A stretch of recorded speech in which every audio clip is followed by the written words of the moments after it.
जय श्री कृष्णा चैतन्य प्रभु नित्यानंद श्री अद्वैत गदाधर शिवासादि गौर भक्तवृंद। हरे कृष्णा कृष्ण कृष्ण हरे हरे, हरे राम राम राम हरे हरे। श्रील प्रभुपाद की जय। श्रीमद् भागवतम स्कंद क्रमांक 1 अध्याय क्रमांक 9 भीष्मदेवांचे महानिर्वाण। श्लोक क्रमांक 28। धर्मार्थ काम मोक्षांश्च सोहोपायान यथा मुने नानाख्यानेति हासेषु वर्णयामास तत्ववित।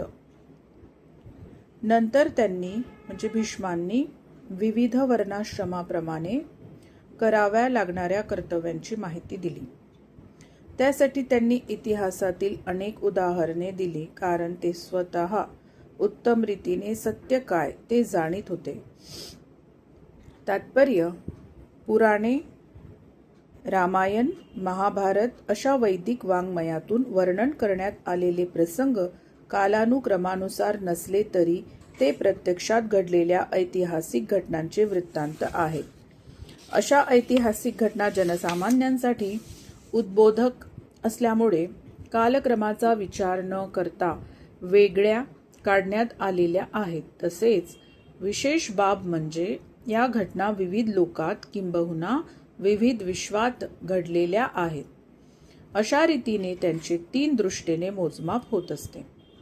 आपल्या आकलनाची व्याप्ती मर्यादित असल्यामुळे आपल्याला त्या मागे पुढे वाटतील, परंतु आपला संबंध त्यातून होणाऱ्या उद्बोधनाशी आहे। युधिष्ठिर महाराजांच्या प्रश्नांना उत्तरे देताना भीष्मदेवांनी त्यांचे वर्णन केले आहे। श्लोक क्रमांक 29। धर्मं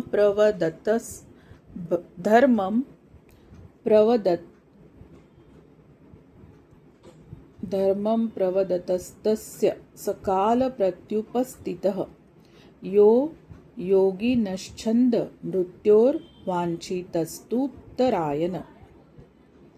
भीष्मदेव अशा प्रकारे स्वधर्मांचे विवेचन करीत असताना सूर्याने उत्तरायणात प्रवेश केला। इच्छा मरणी योगी या काळाची इच्छा करीत असतात। तात्पर्य: पूर्णावस्थेत गेलेले योगी वा साक्षात्कारी व्यक्ती आपल्याला योग्य वाटेल त्यावेळी आपले पार्थिव शरीर सोडू शकतात आणि आपणास हव्या त्या लोकात वास्तव्यार्थ जाऊ शकतात। भगवद्गीतेमध्ये 8.24 असे म्हटले आहे की आत्मसाक्षात्कारी आत्मे परम भगवंतांच्या इच्छेशी पूर्ण एकरूप होऊन जातात आणि अग्नी प्रज्वलित असताना व सूर्य उत्तरायणात असताना सामान्यतः आपला देह विसर्जन करून परव्योमात स्थान मिळवितात। वेदांमध्ये हे समय देह विसर्जनासाठी शुभ समजले गेले आहेत। पूर्णावस्थेस पोहोचलेले साक्षात्कारी महापुरुष अशा संधीचा लाभ घेतात। योगाची परिपूर्णता याचा अर्थ आपल्या इच्छेप्रमाणे देहाचे विसर्जन करण्याची पात्रता येईल अशी अतिमानस अवस्था प्राप्त करून घेणे असा आहे। योगी हव्या त्या लोकात क्षणार्धात पोहोचू शकतात। त्यांना त्यासाठी कोणत्याही लौकिक वाहनांची आवश्यकता नसते। ही गोष्ट भौतिकवाद्यांना अशक्य आहे। ताशी लक्षावधी मैलांचा वेग असला तरी सुद्धा दूरच्या लोकी पोहोचावयास लाखो वर्षे लागतील। हे एक वेगळेच शास्त्र आहे आणि त्याचा उपयोग कसा करावा हे भीष्मदेवांना तंतोतंत कळत होते।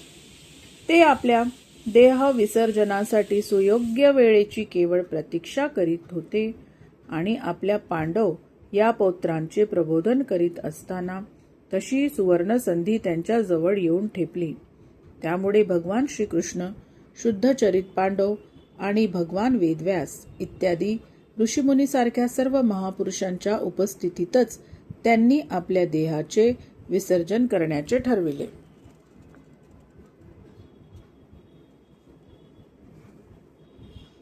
श्लोक क्रमांक 30। तदोपसहृत्य गीरसहस्रणीर विमुक्त संगम मन आदि पुरुषे कृष्णे लसत पीतपटे चतुर्भुजे पूरस्थिते मिलितदृग व्यधारयत। त्यानंतर ज्यांनी आतापर्यंत शेकडो प्रकारांनी अर्थपूर्ण रीतीने विविध विषयांचे विवेचन केले, अनंत समरांगण लढून सहस्रो लोकांचे रक्षण केले, त्या भीष्मदेवांनी आपले बोलणे थांबविले. सर्व पाशातून मुक्त झालेल्या त्यांनी आपले मन सर्व विषयातून काढून घेतले आणि आपले डोळे पूर्ण उघडे ठेवून आपल्या समोर उभ्या असलेल्या झगमगणाऱ्या पितांबरधारी चतुर्भुज श्रीकृष्णांच्या ठिकाणी आपली दृष्टी स्थिर केली. तात्पर्य: आपले भौतिक शरीर त्यागण्याच्या महत्त्वाच्या प्रसंगी भीष्मदेवांनी मनुष्य देह प्राप्त केलेल्या सर्व जीवांच्या एका महत्त्वाच्या कर्तव्यासंबंधी थोर आदर्श घालून दिला आहे. मृत्यूसमयी मनात ज्याचे ध्यान करावे त्यापासून पुढील जीवनाचा प्रारंभ होतो. म्हणून मृत्यूसमयी जर कोणी भगवान श्रीकृष्णांच्या चिंतनात निमग्न असेल तर तो मरणोत्तर भगवंताकडेच जाईल, हे निस्संशय भगवद्गीतेत याची पुष्टी केली आहे. 8.5 ते 15. 5. अंतकाळी जो माझे स्मरण करीत देह सोडतो तो निस्संशय माझ्या प्रकृतीला प्राप्त होतो. 6.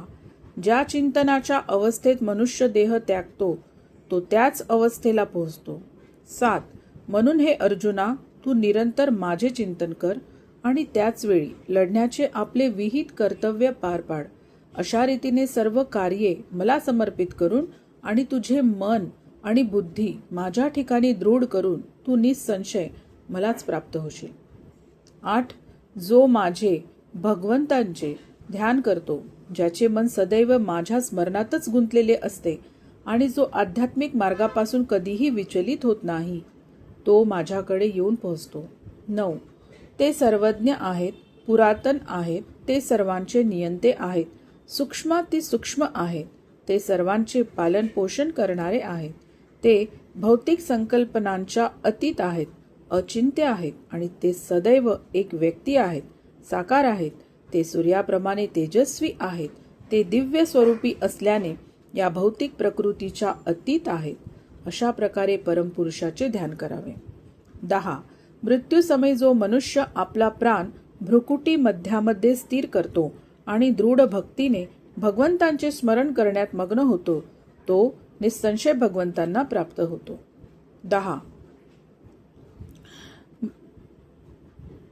11. वेदाध्ययन केलेल्या, ओंकाराचा जप करणारे व संन्यासाश्रम स्वीकारलेले थोर थोर ऋषी ब्रह्मामध्ये प्रवेश करतात. ही सिद्धी मिळविण्याच्या इच्छेने मनुष्य ब्रह्मचर्याचे पालन करतो. ज्या मार्गाने जाऊन मनुष्याला मुक्ती प्राप्त करून घेता येते ती प्रक्रिया आता मी तुला सांगतो. 12. योगस्थिती म्हणजे सर्व इंद्रियांना विषयांपासून परावृत्त करणे. इंद्रियरूपी सर्व द्वारे बंद करून आपले मन हृदयात स्थिर करून आणि प्राण मस्तकी निरोधून योग धारणा करावी. 13.